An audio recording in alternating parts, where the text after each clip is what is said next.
Good morning, students. Today we are going to study narration. Narration का अर्थ होता है वर्णन. वर्णन means the act of telling something. जब हम किसी बात या घटना का वर्णन करते हैं तो उसे दो प्रकार से व्यक्त कर सकते हैं. पहला तरीका होता है जब स्पीकर के मूल कथन को हम दूसरे से हूबहू या फिर ज्यों का त्यों उन्हीं के शब्दों में कहते हैं, तब इसे डायरेक्ट स्पीच कहा जाता है. देखिए यहाँ पे ये डायरेक्ट स्पीच है. नरेशन के दो पार्ट हैं. पहला है डायरेक्ट स्पीच और दूसरा है इनडायरेक्ट स्पीच. और दूसरा, जब हम स्पीकर के मूल कथन में कुछ हेर फेर करके किंतु उसके सेंस को अक्षुण्ण रखते हुए, उसको बरकरार रखते हुए हम जो कुछ कहते हैं उसे इनडायरेक्ट स्पीच कहा जाता है.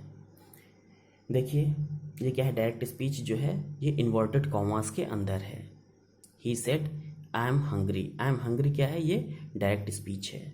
और दूसरे सेंटेंस में ही said that he was hungry. Sense वही है लेकिन बस कहने का तरीका बदल गया है, शब्द बदल गए हैं. देखिए अब डायरेक्ट स्पीच के भी दो भाग होते हैं, रिपोर्टिंग स्पीच या रिपोर्टिंग पार्ट. देखिए मैंने इसीलिए रेड इंक से अंडरलाइन कर दिया है. ही सेड या फिर राम सेड टू मी, ये वाला जो पोर्शन है इसे रिपोर्टिंग स्पीच या रिपोर्टिंग पार्ट कहते हैं. और दूसरा होता है रिपोर्टेड स्पीच या रिपोर्टेड पार्ट. देखिए पहले सेंटेंस में ही सेड जो है रिपोर्टिंग स्पीच है और आई एम हंग्री ये रिपोर्टेड स्पीच है. ठीक इसी तरह से दूसरे सेंटेंस में राम सेज टू मी ये रिपोर्टिंग स्पीच है, यू आर डल ये रिपोर्टेड स्पीच है. अब आइए हम नीचे कुछ एग्जाम्पल्स देखते हैं. जैसे he says he has lost his pen. इसको जब हम इनडायरेक्ट में चेंज किए हैं तो हुआ है he says that he has lost his pen. दूसरा सेंटेंस देखें, सीता विल से ही इज़ इल. इसको इनडायरेक्ट में जब चेंज किए हैं तो हुआ है Sita will say that he is ill. अब इसी तरह से अगला सेंटेंस देखते हैं, he said to me do they play hockey. He asked me if they played hockey.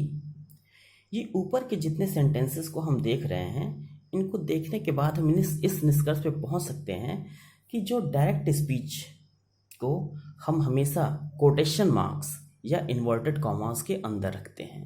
देखिए ये है डायरेक्ट स्पीच.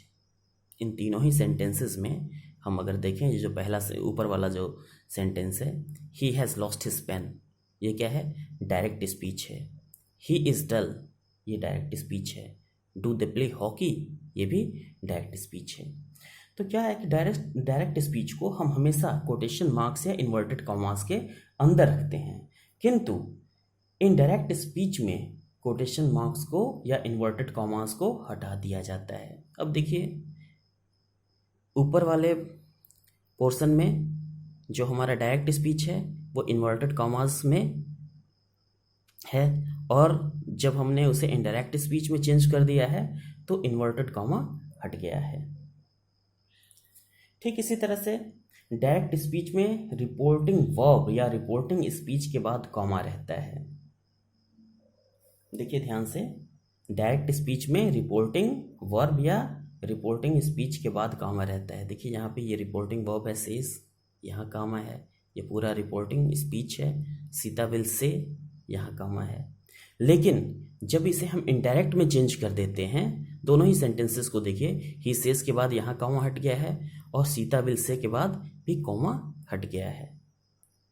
तो कहने का मतलब ये है कि डायरेक्ट स्पीच में रिपोर्टिंग वर्ब या रिपोर्टिंग स्पीच के बाद कॉमा रहता है, किंतु इनडायरेक्ट स्पीच में जब हम उसे चेंज करते हैं तो वो कॉमा हट जाता है. इनडायरेक्ट स्पीच में रिपोर्टिंग वर्ब के बाद या फिर यदि ऑब्जेक्ट हो तो ऑब्जेक्ट के बाद दैट, इफ, वेदर, टू इत्यादि शब्दों का प्रयोग किया जाता है. ध्यान दीजिए,